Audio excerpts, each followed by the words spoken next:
মোদিজি গরিব মানুষের জন্য বাড়ি বানাচ্ছে, সেই টাকা তৃণমূল খেয়ে নিচ্ছে।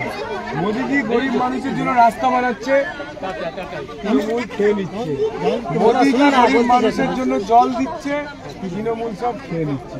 আমার কাজ হবে সাংসদ হয়ে, মোদিজির টাকা আসবে, কোনো চোর তৃণমূল থাকবে না, সোজা আপনাদের উন্নয়ন হবে। আর বাচ্চা বাচ্চা মেয়েরা স্কুলে চাকরি পাবে। আর সাঁওতালি ভাষাকে আমি পাঠ্যক্রমের মধ্যে ঢোকাবো স্কুলের মধ্যে। এই যে দেখো, আজ অব্দি তোমরা এতজন প্রার্থী এসছে তোমাদের জীবনে, একজন কেউ বলেছে হিন্দি আমি দুলারাম্মা বলেছে? কেউ বলেছে বিজেপি রে পদ্ম বাহারে পে নম্বরে বোতাম টিপামে ভোট এমপি কেউ বলতে পেরেছে আজ অব্দি? হ্যাঁ, আজকে মোদিজি দ্রৌপদী মুর্মুকে রাষ্ট্রপতি করেছেন।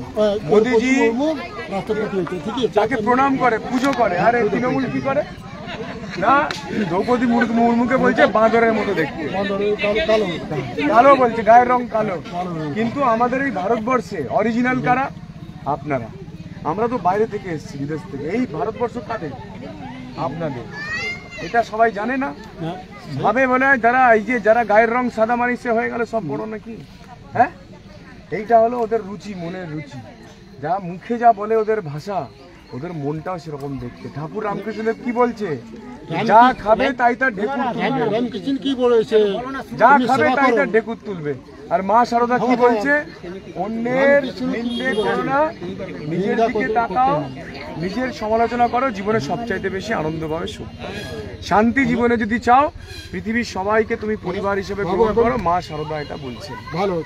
আর স্বামী বিবেকানন্দ কি বলছেন? যে হিন্দু হিসাবে নিজেকে গর্বিত বোধ করো, যে আমি একজন হিন্দু, আমি একজন হিন্দু ধর্ম জন্মগ্রহণ করেছি, এটা আমার গর্ব, এটাই আমার জীবনের সবচাইতে বড় পরিচয়। এই তিনজন মহাপুরুষের কথা বললাম। হ্যাঁ,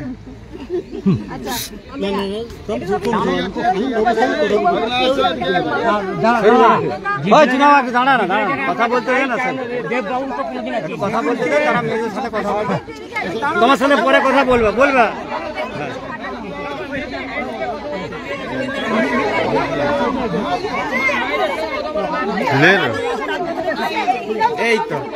এই তো ভালো আছে না? আচ্ছা, পুলিশকে জিজ্ঞেস বন্দুকটা আমাকে দাও, বল।